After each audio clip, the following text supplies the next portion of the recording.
com a cláusula da venda a contento e da venda sujeita à prova, tá? O artigo 509 a 512 trata da venda a contento e hoje, em época de redes sociais, a compra e venda mudou. Antigamente eu entrava no imóvel, olhava, depois eu olhava de novo, assim acontece ainda. Mas hoje grandes investidores moram em outros países, outros estados, compram imóveis para vender e não entram lá dentro do imóvel. Vão confiar no representante, no corretor, na corretora, vão confiar numa filmagem, fotos, principalmente filmagem, um drone, se é um imóvel rural, planta, mineral descritivo, a própria matrícula, transcrição. Então, eu compro sem pisar no local. Eu compro com base as provas estabelecidas, né? Com base nisso. Então, é muito comum. A venda a contento, ela é muito utilizada também na compra e venda de comércio. Comércio, lava rápido, estacionamento, padaria, restaurante. Eu compro um restaurante e aí eu coloco uma cláusula dizendo que eu vou ficar 60 dias. Se eu não ficar contente com o negócio, eu posso desfazer o negócio. Eu posso cancelar o negócio. Isso é comum, porque você me vende um restaurante, fala que o movimento é X, a hora que eu entro no imóvel, no comércio, não tem aquele movimento alegado. Então isso é comum. Então a gente precisa tomar cuidado e uma cláusula que pode proteger, um pacto que pode nos proteger, é exatamente a venda sujeita à prova ou venda a contento. Eu nunca vou esquecer um exemplo, né? Venda a contento, lembra de um oriental falando assim, gostou? Depois de 30 dias, estou contento, né? Então você acaba guardando. Nós temos o artigo 509 a 512 tratando desse assunto, tá? A venda a contento é a cláusula subordinada que somente torna o contrato perfeito e obrigatório se o comprador declarar de agradar, né, de fato o comprador.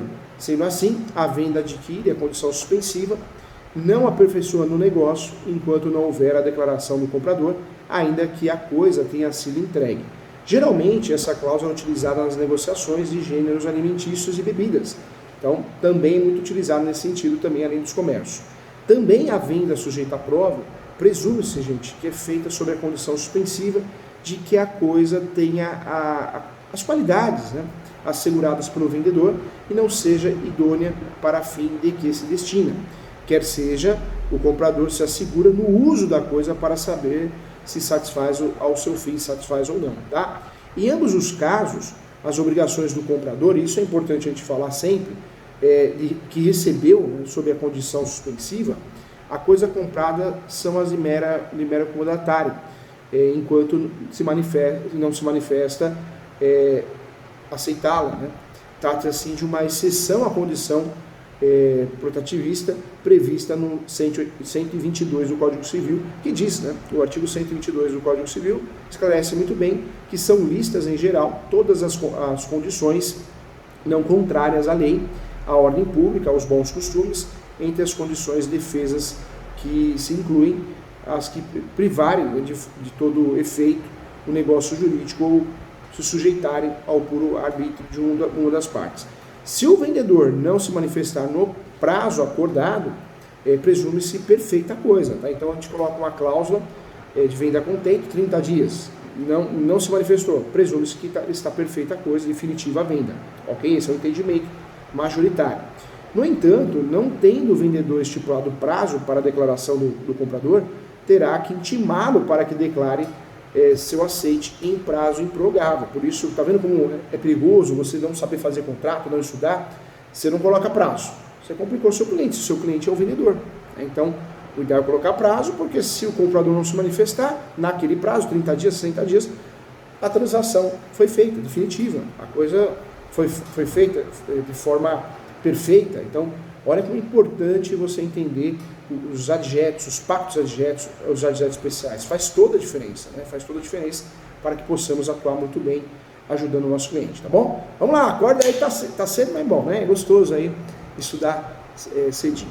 É muito bom, faz bem para a alma, para a vida. Acorda aí, vamos estudar contrato de compra e venda de bens móveis, no caso aqui de bens imóveis, né? Focando nas cláusulas especiais, nos adjetos especiais. Se você não sabia, existem essas cláusulas prontas, o fast food do direito imobiliário, do direito contratual. Falamos da primeira, então, retrovenda, uma cláusula que você coloca no contrato e o seu cliente, né, o comprador, pode ser que tenha que devolver ao vendedor. O vendedor pode exigir isso judicialmente, a ação de resgate. A cláusula contento é uma cláusula que é uma venda, compra e venda, mas tem um efeito suspensivo, né? Então, é importante bater um papo sobre isso, tá? Voltamos já, até já já.